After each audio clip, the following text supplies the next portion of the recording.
First tonight, let me get you the 5 top developments on that big story that's been brewing between India and Pakistan. 2 days after Pakistan's barbaric act at the line of control, India has summoned Islamabad's envoy Abdul Basit and registered a strong protest. India has demanded strong action against the Pakistani army men who mutilated the Indian Jawans. Now, soon after summoning the Pakistan envoy, the Ministry of External Affairs briefed the media, and the MEA spokesperson Gopal Bagle says there is strong evidence against Pakistan and it must take action. Defence Minister Arun Jaitley has hit out at Islamabad, says its denial carries no credibility. Jaitley says such an attack is impossible without the involvement of the army.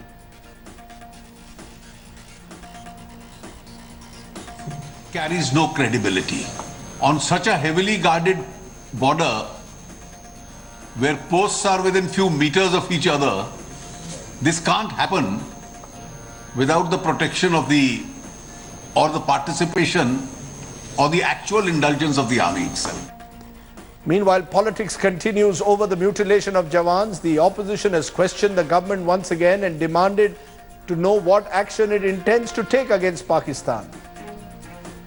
China, meanwhile, has interestingly refused to mediate between New Delhi and Islamabad on Kashmir. China has made it clear the J&K issue is a bilateral issue between India and Pakistan. I want to go first straight across to Gaurav Sawant, who's joining me from near the LOC in Poonch, Jammu and Kashmir. Gaurav, 2 days later, are we seeing now an element of silence in terms of the firing that was going across the border on both sides in the last 48 hours?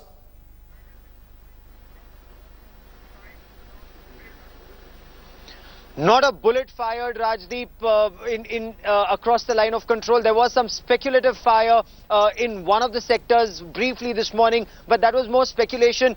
When something moves, it's standard operating procedure at the line of control. So that is that. The line of control, eerie silence, but steely defense and steely nerves, because the army is preparing or is prepared for whatever that needs to be done on government orders. But that's one part of the story, Rajdeep.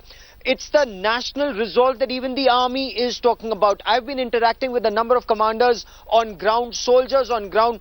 They're prepared for a military response, whatever sector that may be required in. But they're now talking more in terms of a national response. What would that be? A signal that India sends to Pakistan. Because when we look at statistics on ground, Rajdeep, each time Pakistan tries something like this, there is a retaliation, an intense retaliation, and Pakistan loses much more, and yet it hasn't deterred Pakistan from taking such actions in the past. And there are intelligence inputs that seem to indicate that Pakistan will continue to do that. The latest intelligence input, Rajdeep, that India Today's Ashwini Kumar was able to get from sources was that there are more border action teams that have not only been prepared, but also being lined up at different parts of the LOC, because infiltration is becoming increasingly difficult. So they're saying whoever is there across on the other side of the AIOS, the fence, try and kill as many soldiers as possible.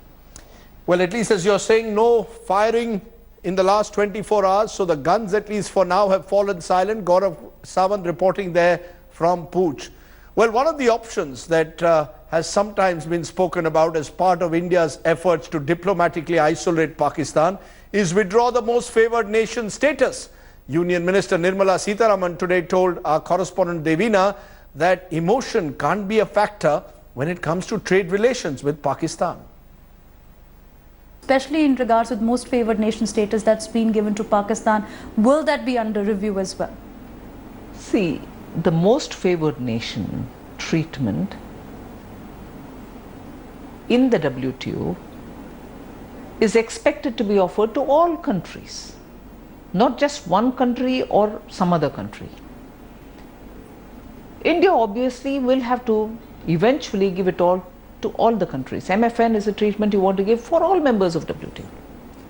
But as regards the developing political situation, developing strategic situation, what India has to do towards Pakistan is something which I'd rather have a collective decision making on it, rather than Minister of Commerce saying, no, we want to do this or that. It is a collective decision we'll see what happens. But ma'am, would the review hurt India more? Because according to the State Bank of Pakistan, India's export to Pakistan though fell by 23%, but our import from Pakistan is up by 14%. We are still reliant on Pakistan for many goods, including cement, onions as well, and $256 million of trade. Now, will that hurt our interest as well?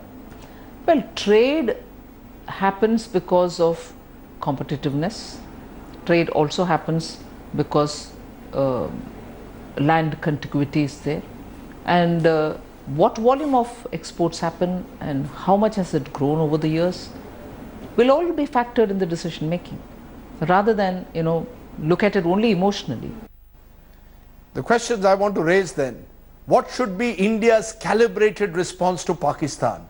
Is diplomatic pressure the best way to choke Pakistan now? Should India, for example, recall its High Commissioner from Pakistan as a first step? Joining me now is Kanwal Sibal, the former Foreign Secretary, and TCA Raghavan, who was High Commissioner to Pakistan till a year ago. Gentlemen, I want to ask you that big question. Should India recall the High Commissioner to Pakistan? Is that an option, Mr. Sibal?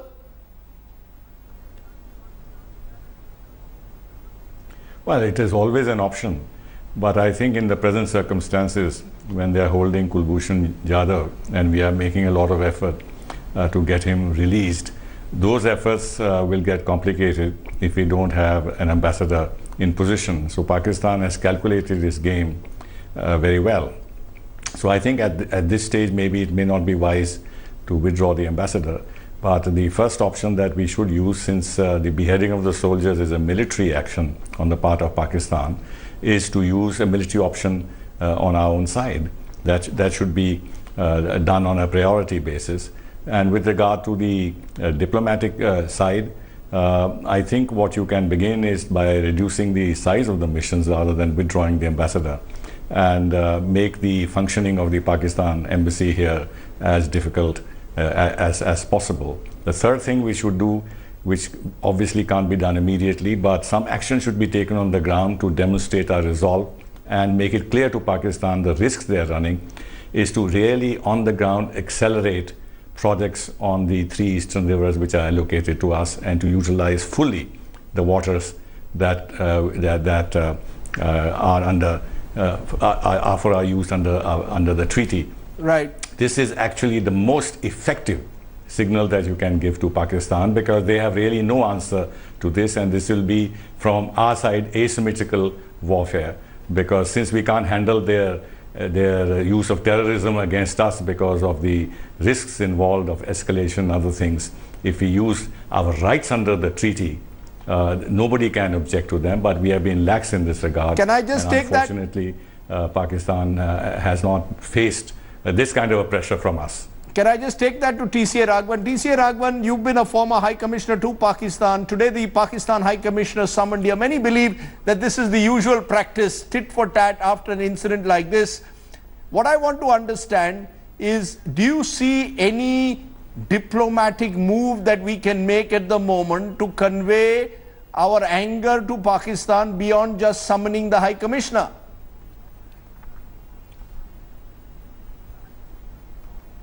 To my mind, summoning the High Commissioner is not just a routine move, and certainly the government of Pakistan, as also the people of Pakistan, would be fully aware of the emotions which there are in this country.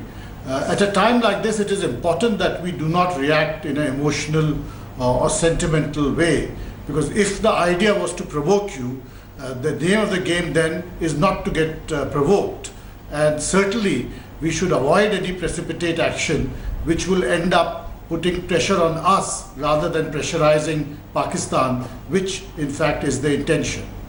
Do you believe, therefore, Mr. Raghavan, downsizing the high commissions in the two countries is an option, or do you believe that actually reduces the scope for maneuver, particularly in a case like Kulbhushan Jadhav, which was mentioned just now by Mr. Sibal? Should we be downsizing our embassy as a mark of our protest and also forcing Pakistan to do likewise here?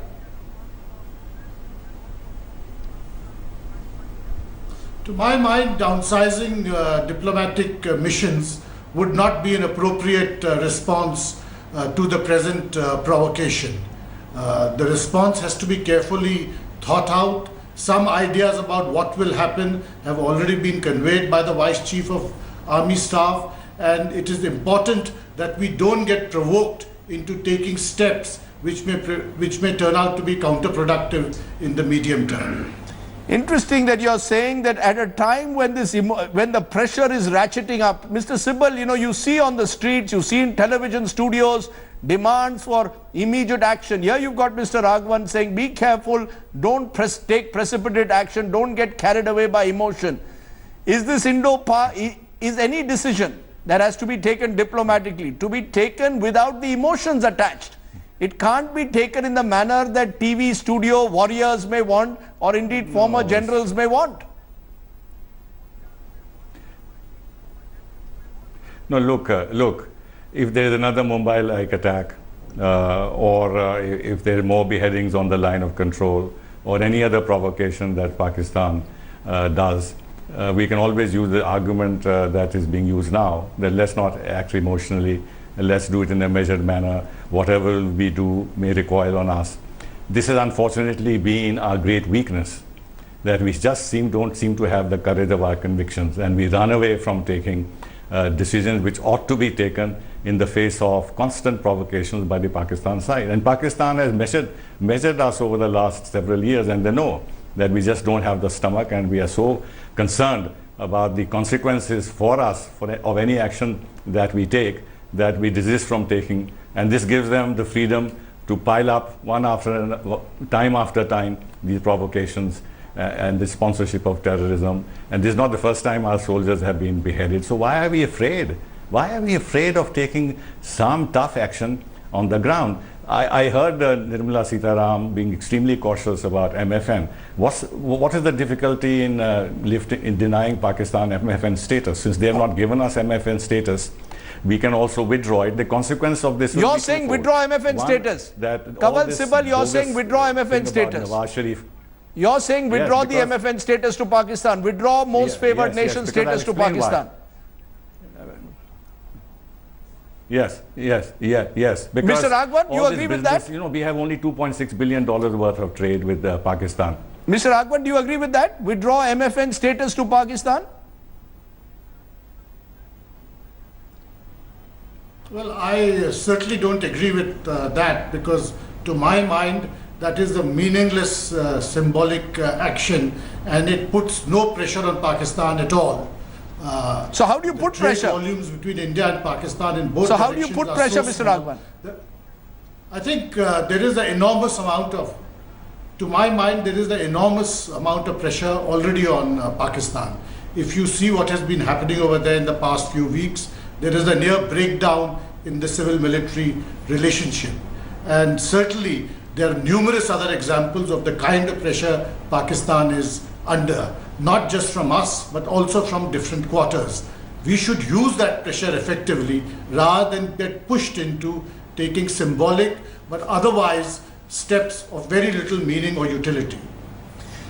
Mr. Raghavan, Mr. Sibal, I appreciate you giving me two very different perspectives. And the good thing is that you're giving them without raising the temperature in studios. We want less noise and more news here on the news today. Thank you both very much for joining us. Mr. Sibal saying withdraw MFN status. Mr. Raghavan saying it's a meaningless exercise.